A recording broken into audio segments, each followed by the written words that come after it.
اللہ اللہ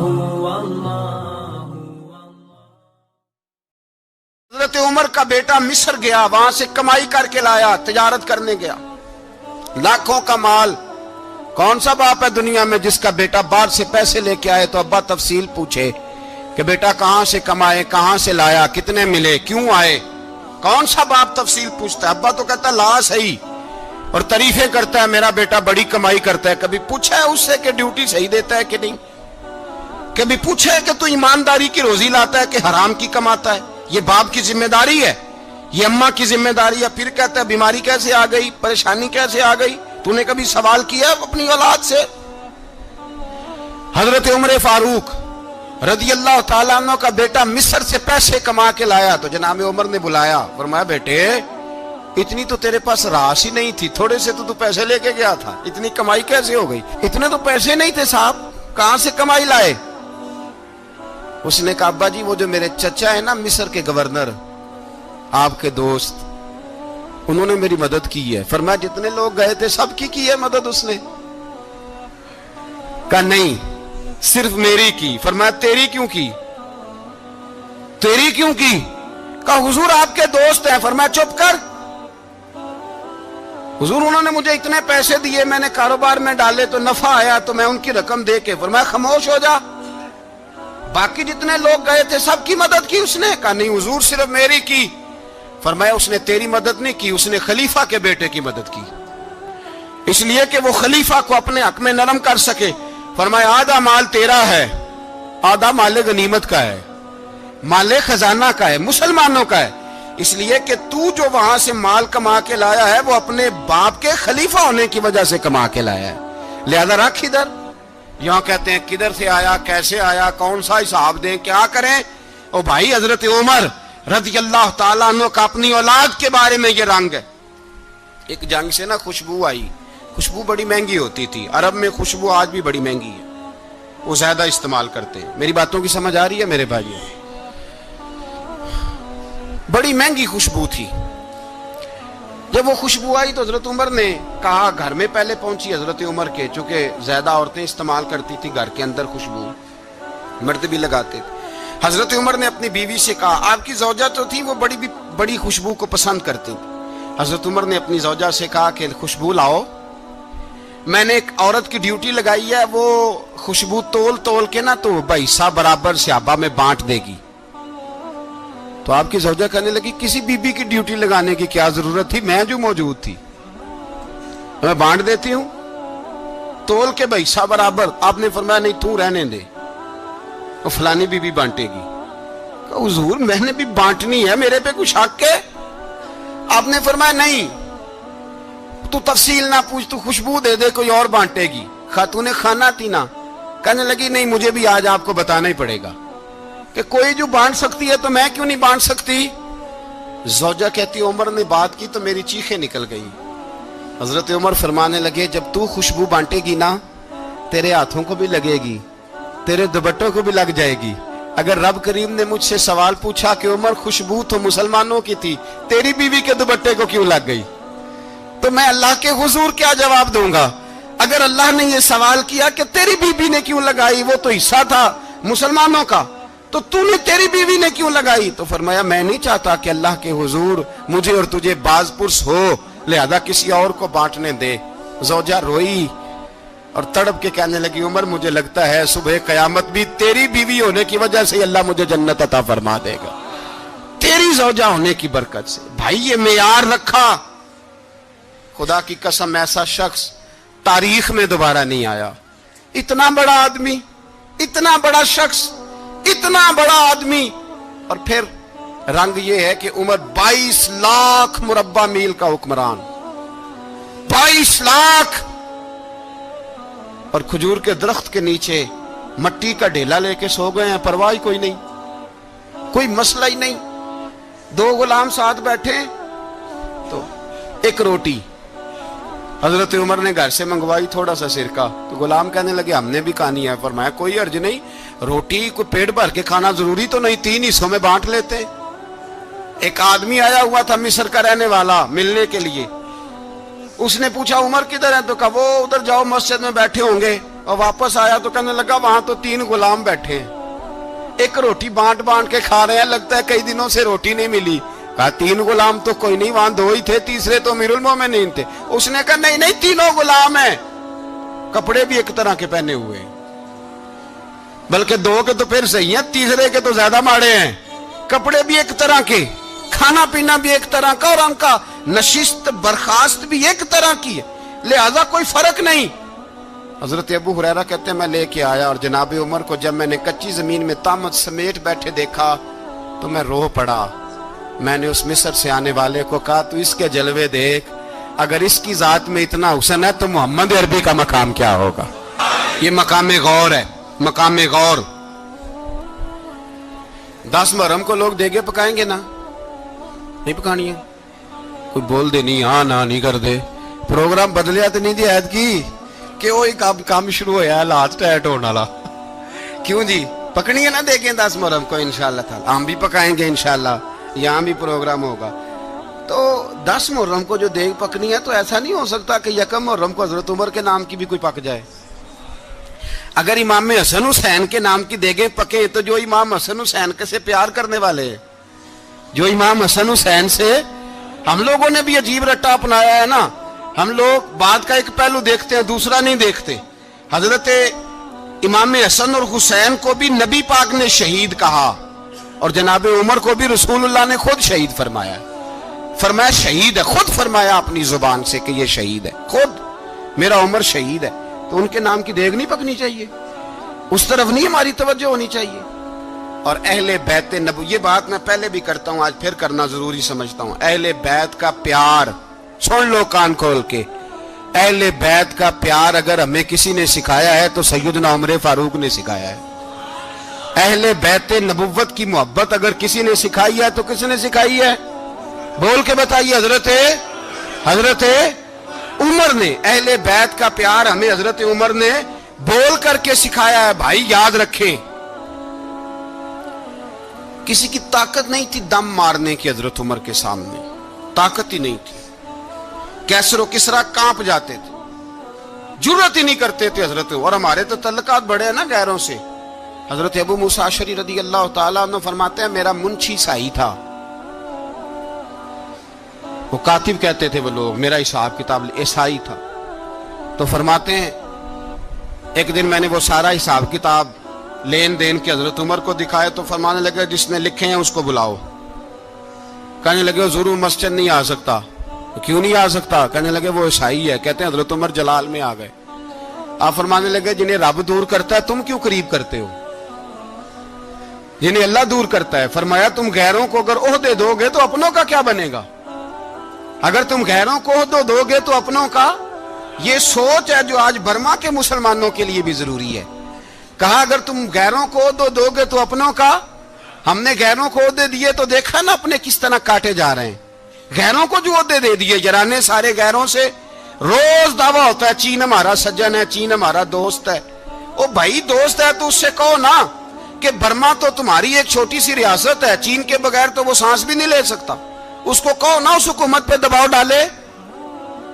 لیکن ہم لوگوں نے غیروں کو عہدے دیے تو اپنے پس گئے. حضرت عمر کہتے تھے ذمی کا ہم ادب کریں گے. ذمی کافر کا ہم, ایسا کافر جو مسلمان ریاست کو قبول کرے, بدامنی نہ پھیلائے. ایک آدمی کو آپ نے دیکھا آنکھوں سے نابینا ہے اور بھیک مانگ رہا ہے. تو حضرت عمر کو نظر آ گیا. فرمایا کون ہو؟ اس نے کہا میں یہودی ہوں.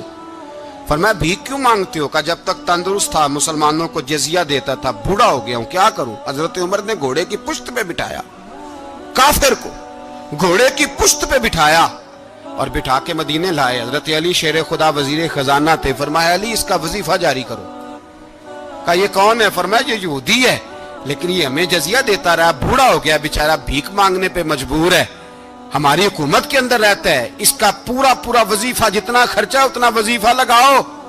حضرت علی کہتے ہیں میں وظیفہ لگا رہا تھا اور وہ میرے نبی کا کلمہ پڑھ رہا تھا, وہ رسول اللہ کا کلمہ پڑھ رہا تھا.